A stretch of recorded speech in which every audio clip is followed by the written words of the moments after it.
Ketika Maryam dulu berkhidmat di Masjid Al-Aqsa, Maryam itu nggak belajar seperti yang lain-lain. Karena kan dulu orang Bani Israel itu paling anti sama cewek ya. Buat mereka perempuan itu kasta kedua. Seolah-olah perempuan itu nggak punya hak yang sama dengan laki-laki. Laki-laki punya hak belajar. Di Masjid Al-Aqsa perempuan nggak boleh. Ini nih kesenjangan gender di masa Bani Israel dulu. Jadi kalau ada yang mau nuduh Islam sebagai tidak memperhatikan masalah gender, dia harusnya baca sejarah. Justru Islam, Al-Quran, Taurat, Injil mengangkat perempuan untuk setara dengan laki-laki. Awalnya perempuan itu hina di masyarakat Bani Israel, dianggap pembawa sial. Sampai masyarakat jahiliyah sebelum Islam datang, apa yang terjadi dengan bayi perempuan? Dibenamkan dalam pasir hidup-hidup, dibunuh, dilempar dari bukit supaya mati langsung seketika. Kenapa? Termasuk Umar pernah membunuh bayi perempuan. Umar radhiyallahu an. Kenapa dia sedih banget? Karena dia ingat masa lalu ketika dia pernah membunuh bayi perempuan. Kenapa mereka membunuh bayi perempuan? Karena dianggap perempuan ini membawa sial. Tapi datang Islam mengubah tradisi itu, mengubah persepsi publik. Yang tadinya perempuan dianggap hina, dalam Islam dikatakan surga ada di bawah telapak kaki ibu. Muncul harga diri perempuan naik. Apalagi sebaik-baik kalian yang paling baik untuk istrinya, dan aku yang paling baik untuk istriku di antara kalian. Muncul lagi hadis, kalau seandainya laki-laki mau bersabar terhadap istrinya, maka harusnya dia bersabar 70 kali sehari kalau dia disakiti oleh istrinya. Yang ke 71 baru dia boleh marah. 70 belum boleh marah.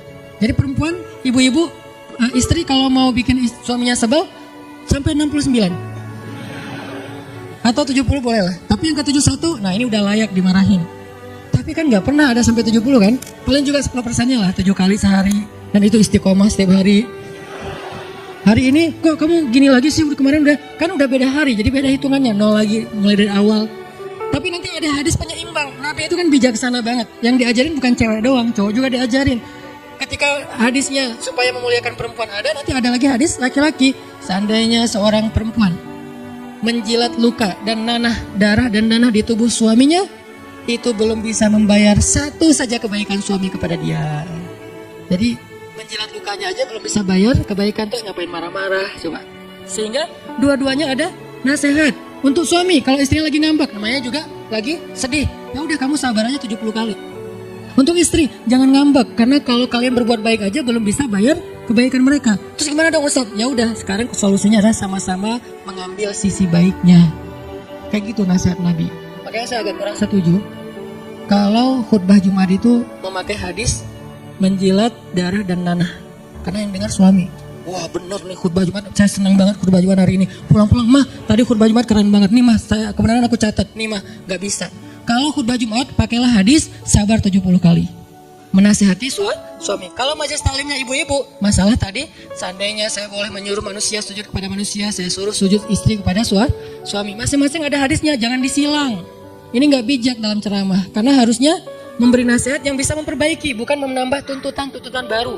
Wah bener nih, kalau suami saya dengar, harusnya suami saya datang, Ustadz boleh nggak acara selamatan di rumah saya nanti temanya ini gitu.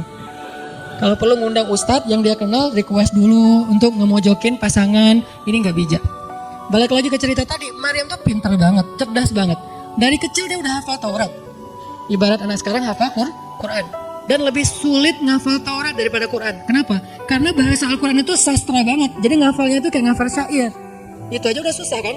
Kebayang gak ngafal Taurat? Lebih sulit lagi tuh. Dan Maryam dari usia di bawah 5 tahun udah khatam Taurat. Udah tahu tafsir Taurat usia 7 tahun. Bahkan saking keren dan pinternya Maryam, kadang-kadang ketika Maryam ngobrolin tentang Taurat sama Zakaria, itu Zakaria sampai geleng-geleng kepala. Maryam, gitu maksudnya? Sampai nanya ke Maryam, gitu om maksudnya. Nah Maryam ngomongnya ke Zakaria udah kayak ngajar gitu. Saking pinternya Maryam. Jadi hadis-hadis Zakaria Maryam hafal. Kan para anbiya tuh punya hadis kan? Hadis Zakaria dihafal oleh Maryam. Tauratnya Musa dihafal oleh Maryam. Kebijaksanaan para nabi dihafal oleh Maryam. Dia dari usia 10 tahun itu udah jadi ulama besar Maryam. Artinya kalau misalnya orang mau berargumen dengan Maryam, dia punya banyak bahan, dia punya banyak narasi. Dia lagian Maryam itu pintar ngomong. Tapi Maryam diam. Jadi kalau kita ngerasa pintar ngomong, pintar komen, pintar apa, tetap aja kita punya alasan harusnya kita diam, karena Maryam yang lebih daripada kita ternyata juga diam. Akhirnya Maryam diam. Dikatakan ya ukhta Harun, diingatkan lagi dengan kemuliaan keluarga Imran. Ya ukhta Harun, ma kana abuki mur'asau wa ma kanat ummuki baghiya. Ayah kamu tuh Imran loh Maryam, kamu enggak malu punya bayi di luar pernikahan sementara keluarga kalian tuh keluarga baik-baik. Apa kamu tega menyakiti ayahmu, mencoreng nama besar dan nama baik keluarga besarmu dan seterusnya. Maryam makin luar biasa panas banget, sedih banget. Dan Maryam itu yang lebih berat lagi teman-teman. Mungkin kalau kita digituin agak kebal ya. Terutama cowok lah. Cowok kalau digituin agak kebal karena emang kurang berperasaan sih kalau cowok. Coba lihat dari angle cewek. Cewek itu lebih peka loh dari kita. Kita mah mungkin lebih mudah lah diam. Diomelin, diam aja. Karena kita kan orangnya agak santuy gitu kan. Kalau cewek itu nggak bisa gitu. Makanya lihat angle ini dari angle cewek. Kalau tadi Zakaria, sekarang Maryam. Dan Maryam lebih peka daripada semua cewek yang ada di muka bumi. Lebih perasa lagi daripada perempuan yang ada di muka bumi. Sangat-sangat pemalu. Saking pemalunya, ketemu cowok keren, ta'awuz coba. Cewek itu perasaannya lebih dalam daripada kita. Jadi kalau misalnya cewek-cewek, Maryam tuh nggak punya, ketemu cowok keren aja dia ta'awuz. Siapa cowok keren yang ditemui Maryam? Gabriel loh yang ditemuin. Dan waktu itu Jibril menjelma. Apa? Fatamatsala laha basyaron sawiyya. Jibril menjelma sebagai basyaron sawiyya. Allah yang ngomong tuh, cowok keren. Allah yang bilang keren. Kalau kita merasa udah paling keren, menurut Allah biasa-biasa aja. Karena Allah pernah menciptakan Yusuf, Allah pernah menciptakan Muhammad, Allah pernah menciptakan Yahya. Kita merasa paling keren, Allah pernah menciptakan Sarah, perempuan paling keren juga, Aisyah, Fatimah. Jadi buat kita kayak udah kegeeran paling keren se-Bandung gitu kan ya. Menurut Allah mah biasa. Kalau Jibril, Allah sendiri yang bilang dia tuh emang keren. Jibril emang bukan malaikat, tapi kalau ketemu manusia, kecuali para nabi, Jibril itu menjelma sebagai manusia supaya tidak terlihat wujud aslinya, karena nggak kuat orang ngelihat wujud aslinya Jibril. Nabi Muhammad aja pertama ngelihat Jibril dengan wujud aslinya pas di Gua Hira itu lari tuh, takut saking ngerinya Jibril tuh. Jangankan manusia, malaikat aja segan sama Jibril. Jibril lewat malaikat nggak berani malaikat. Kenapa saya bilang kok disegani? Allah yang bilang di Al-Quran, dia itu malaikat yang disegani. Dzu mirrah kalau bahasa kita, malaikat yang sangat berwibawa. Sehingga di antara malaikat aja nggak ada yang sembarangan bicara sama Jibril. Mau bicara sama Jibril kayak, aduh segan malu gitu malaikat. Cuma nggak pakai itu mah Sunda ya. Pokoknya malaikat mah nggak berani ngomong sama Jibril saking segannya. Kenapa? Gagah banget wujud aslinya. Ketika dia membentangkan sayapnya, itu sayap menutupi timur dan barat. Jadi matahari, bulan, bintang udah gak kelihatan. Yang kelihatan cuma Jibril dengan keagungannya. Itu belum Allah ya, baru ciptaan Allah. Jibril, salah satu makhluk Allah yang paling agung. Sehingga saking kerennya Jibril, Allah gak menyebutnya dengan nama malaikat. Padahal golongannya malaikat, tapi Allah menyebutnya dengan Ruhul Quds, Roh Kudus, yaitu Jibril. Nah ketika ketemu dengan Maryam, Jibril bermisal itu menjelma sebagai basyaran sawiyah, cowok keren banget.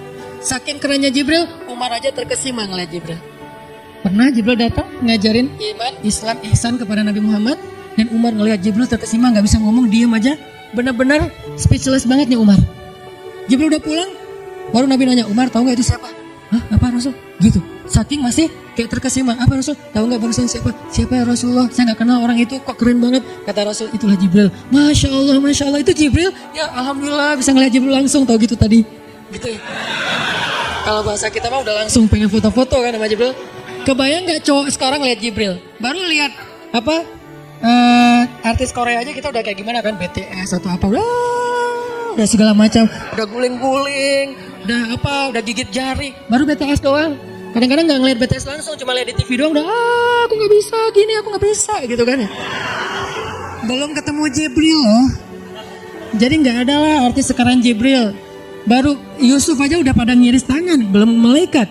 Sampai ketika cewek-cewek ketemu Yusuf, mereka bilang apa? Ini bukan manusia, ini malaikat. Jadi gantengnya Yusuf tuh bukan ganteng-ganteng apa? Gitulah. Ganteng kok hewan gitu kan. Ini ganteng-ganteng malaikat. Belum ada tuh film atau sinetron itu.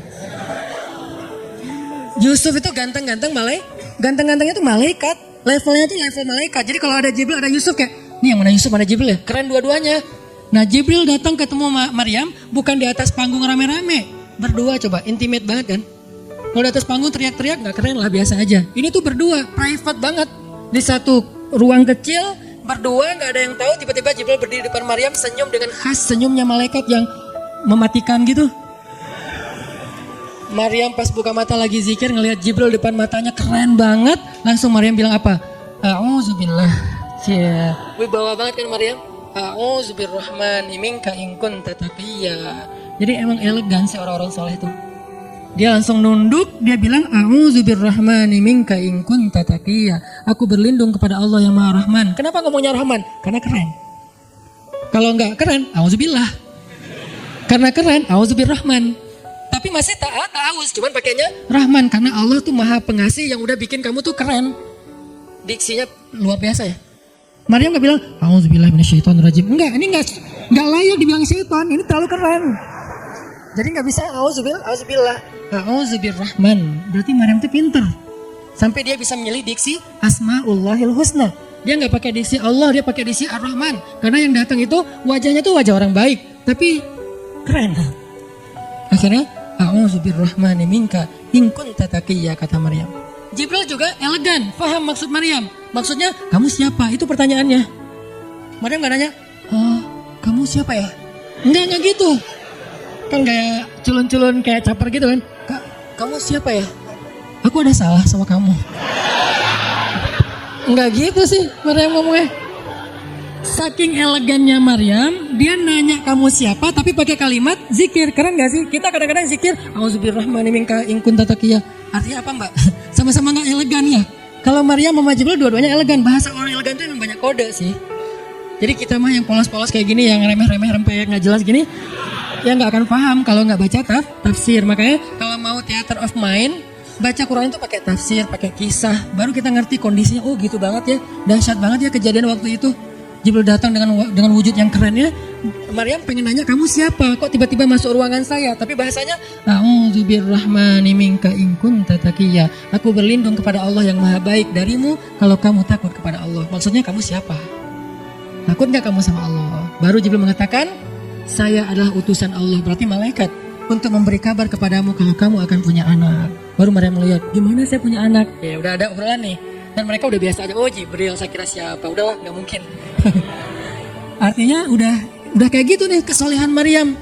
Artinya Maryam itu orang yang sangat peka banget, perasaannya dalam banget. Terus nanti ketika Maryam melahirkan anak, tahu nggak kata-kata Maryam apa? Ya laitani mittu qabla hada wa kuntu nasyam mansiya. Saat Maryam merasakan sakitnya kontraksi, mau melahirkan Isa, Maryam itu sambil kontraksi sambil bilang ya laitani mittu qabla hadza wa kuntu nasyan mansiya. Aduhai seandainya saya mati aja sebelum kejadian ini dan saya dilupakan oleh manusia seolah-olah saya tidak pernah ada. Kenapa Maryam ngomong kayak gini? Maryam ngebayangin betapa malunya dia nanti kalau harus membawa bayinya ketemu Bani Israel yang pada bawel. Bani Israel itu terkenal kaum yang paling bawel. Bawelnya banget. Kalau kita baca Al-Baqarah itu isinya kebawelan Bani Israel. Kata Nabi Musa, sembelihlah Al-Baqarah.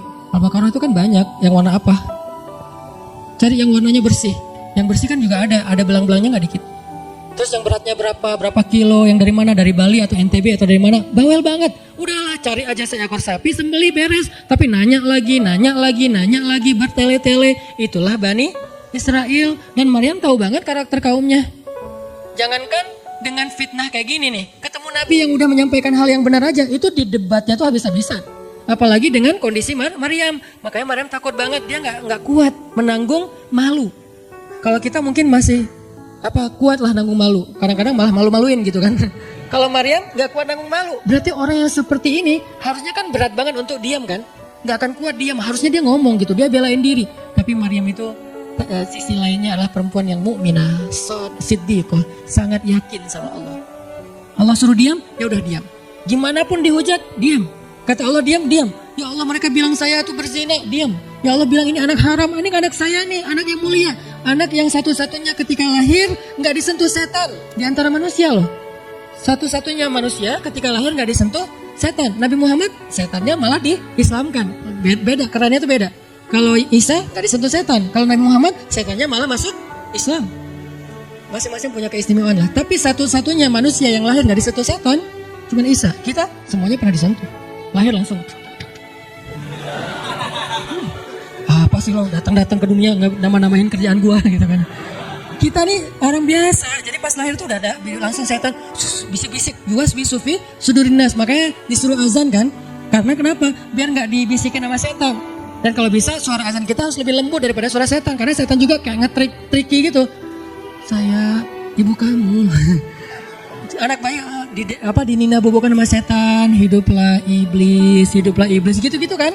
Jadi kayak di dokter nama setan, iblis itu keren, iblis itu soleh, iblis itu baik, tapi pakai bahasa nasyid. Lagunya tuh kayak akustik gitu, lembut banget gitu kan. Makanya suara muazin kalau azanin anaknya yang lembut, jangan azan Allahu Akbar, asyhadu an la ilaha illallah.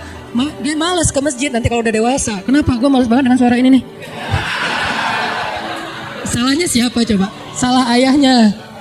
Belajar azan di Al-Latif sama Muzammil sama Teras Tahfiz. Biar azannya tuh kayak Allahu Akbar, Allahu Akbar. Bayinya senyum-senyum. Ntar gue bisa lebih dari itu. Canda. Intinya adalah Maryam itu pemalu banget. Jadi dia bisa banget untuk ngebales. Tapi dia diam. Sampai akhirnya fa'asyarat ilaih. Dia memberi isyarat. Arti memberi isyarat, dia nunjuk ke arah Isa alaihissalam yang masih digendong. Kalau kalian mau ngomong aja sama bayinya. Allah yang nyuruh kayak gitu. Makin kayak marah dan makin menjadi-jadi orang Bani Israel ketika Maryam memberi isyarat nunjuk ke arah Isa. Mereka bilang, "Ya Maryam, kamu udah gila apa? Sekarang kamu nyuruh kami bicara dengan bayi yang masih dalam gendongan ibunya?" Benar, Maryam tuh ternyata udah stres gila. Dia gara-gara ditinggal sama selingkuhannya, sekarang dia jadi orang gila. Wah, luar biasa tuduhan kepada Maryam. Maryam diam aja, sedih, nahan air mata. Tapi bukan emotikon yang menggenang air mata di sini ya.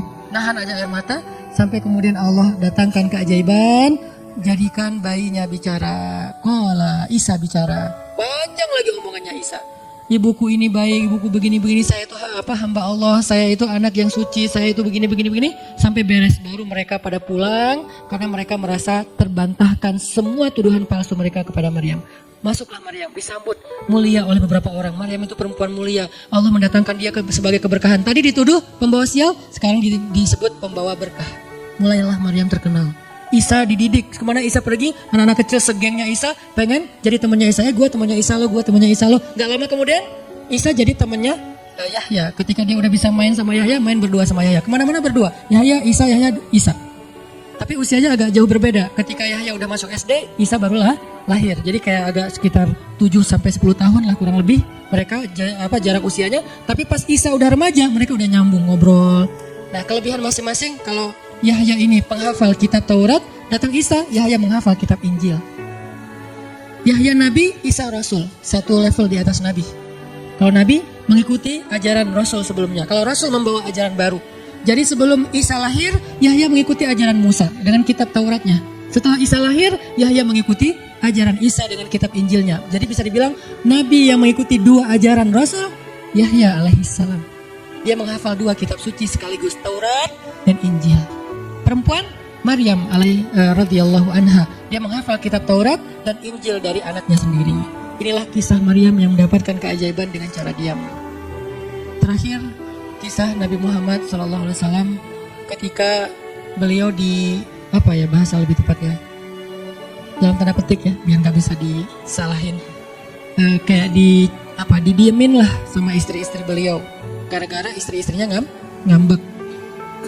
Di dalam surat At-Tahrim, surat 66, coba kita buka surat 66. Ini juga kalau teman-teman baca kisah surat ini tuh luar biasa ya. Kita kayak baca novel atau kayak nonton film, keren banget. Saya memang senang banget dengan sirah Nabi dan para anbiya, dan terutama kalau sirah ini berbentuk storytelling, bukan data sejarah ya, karena membaca data sejarah itu emang agak-agak liar sih. Tapi kalau storytelling kan kita adegan ya, wah seru ya, itu lebih keren daripada Disney, Marvel, Endgame, atau apalah. Lebih seru baca sirah kalau kita paham. Surat 66 ayat 4. Ayat 5. Ayat 5. Itu tuh ceritanya, saya langsung ke ceritanya aja. Ceritanya kan waktu itu Nabi itu biasa punya kebiasaan kalau habis asar sampai maghrib, Nabi ngapain pertanyaannya? Apa sih yang dilakuin Nabi antara asar dengan maghrib? Ternyata kebiasaan Nabi di hari Jumat antara asar bukan hari Jumat, di hari-hari biasa antara asar dengan maghrib itu adalah keliling ke rumah-rumah istrinya. antara asar dengan maghrib. Itu waktu family time lah, keliling antara rumah-rumah istrinya. Kalau nggak habis dalam satu hari, besok dilanjutin. Nah hari itu Nabi datang ke rumah Maria yang dari Mesir itu, istri beliau yang dari Mesir, Maria Ciptia.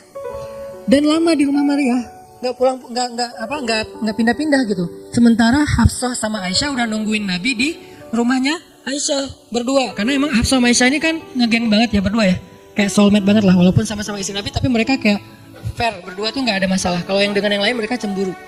Nungguin di rumah Aisyah. Hafsah, Nabi di rumah siapa sih sekarang? Kata Hafsah, di rumah Maria. Kok lama banget sih di rumah Maria, dikasih makan apa sih? Gak tahu tuh, dari tadi kita tungguin gak datang-datang. Kan sesama cewek nih ngobrol. Lama gak datang-datang, menjelang maghrib Nabi baru datang. Aisyah udah agak bete nih, lama banget sih giliran di Maria aja datang lama, di rumah saya gak datang-datang. Begitu Nabi datang, Nabi datang. Dia aja Aisyah sama Hafsah. Assalamualaikum. Waalaikumsalam. Kayak ngambek gitu kan. Kata Nabi, Aisyah kenapa?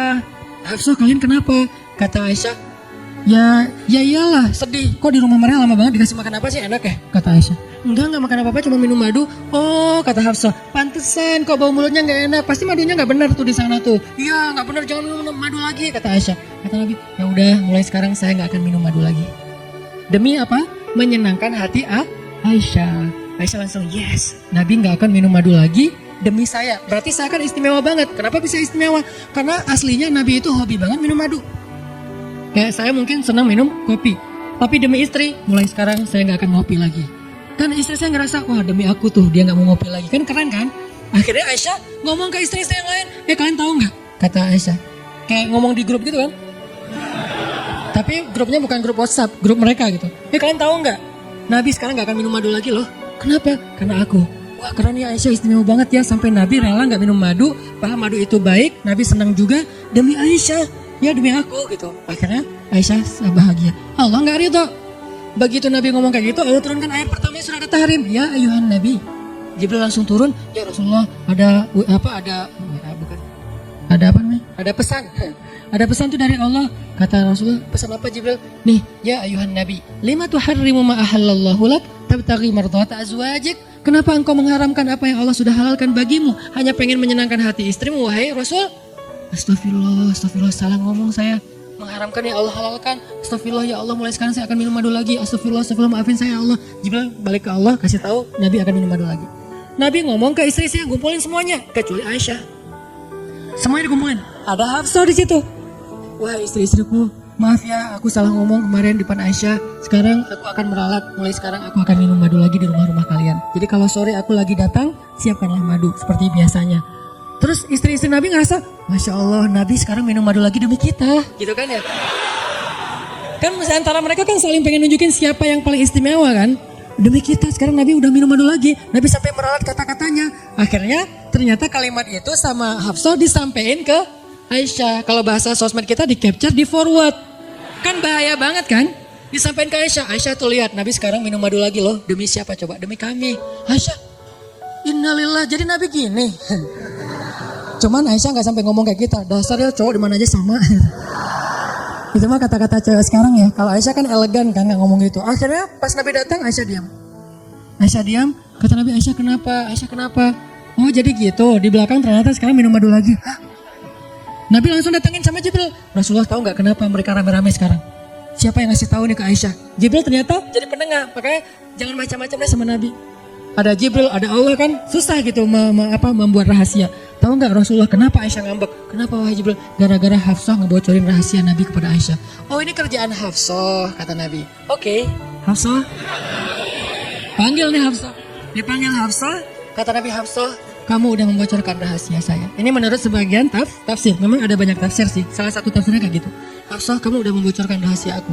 Dan sekarang istri-istri pada ngambek. Istri yang lain juga ikut ngambek sekarang gara-gara Nabi kayak sekali minum madu, sekali nggak minum madu. Yang lain pada diam semuanya. Datang ke rumah Ummu Salamah. Assalamualaikum Ummu Salamah. Waalaikumsalam. Tadi kayaknya aku belum selesai jemuran, dia langsung pergi jemuran. Nggak mau ngomong sama Nabi.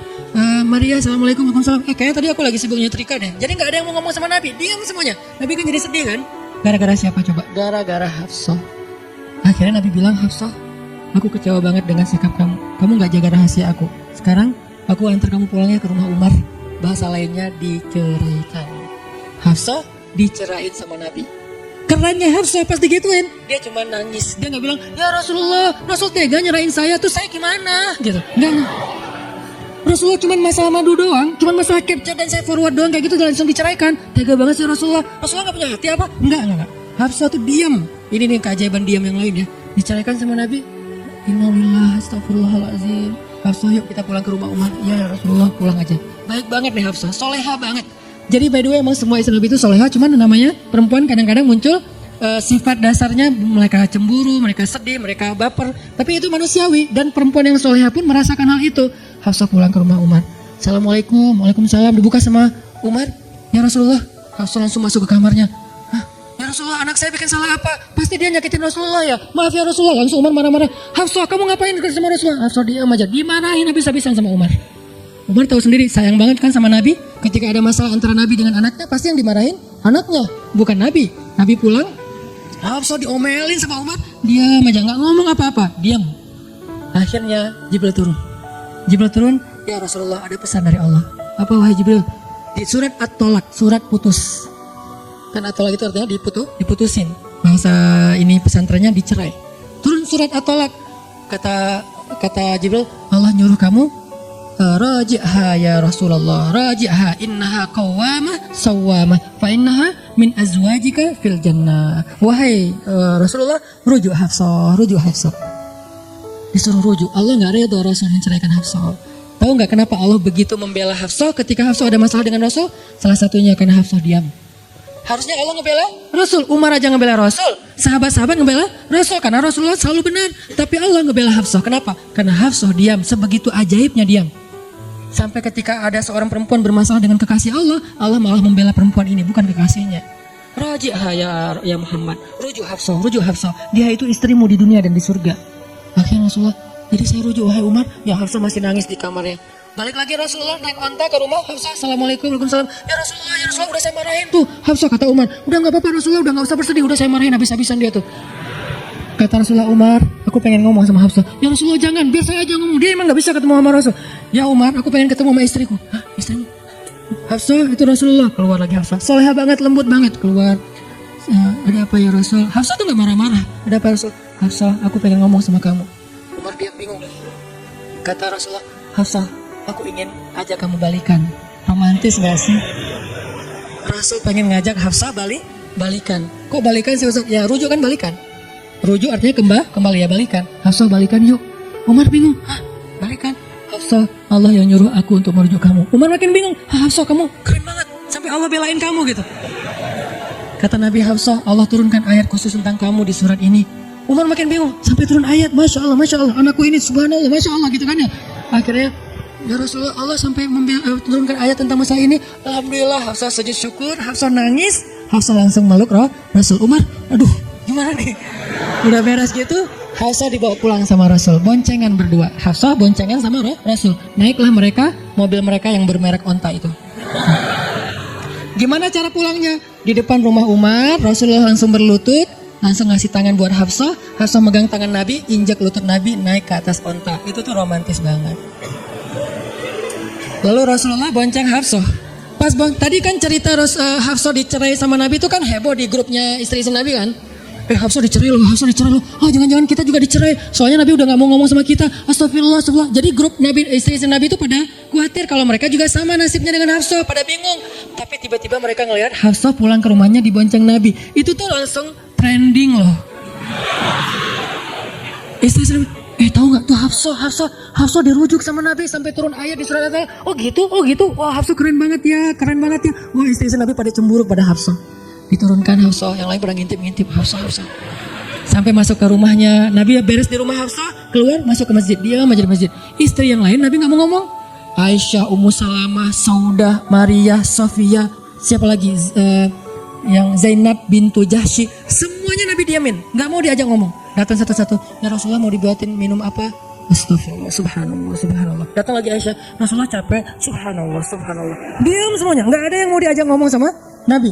Udah mereka akhirnya pada pulang bingung. Nasib kita gimana ya? Tanya ke Hafsah yuk.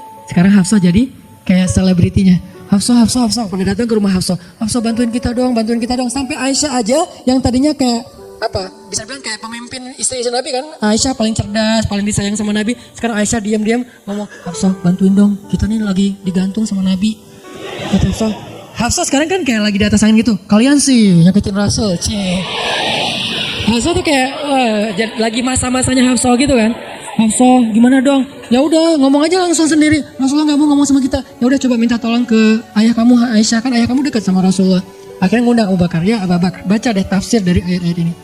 Abu Bakar datang, ayah tolongin kami dong. Kenapa? Kami tuh dianggurin sama Nabi, didiamin, digantung udah seminggu lebih. Jangan-jangan kami juga dicerai kayak Hafsah. Kalau Hafsah dicerai tapi udah dirujuk, kami gimana nasibnya? Akhirnya ya udah biar aku yang ngomong sama Rasul. Datanglah Abu Bakar ke masjid. Rasul lagi zikir. Ya Rasulullah, itu istri-istri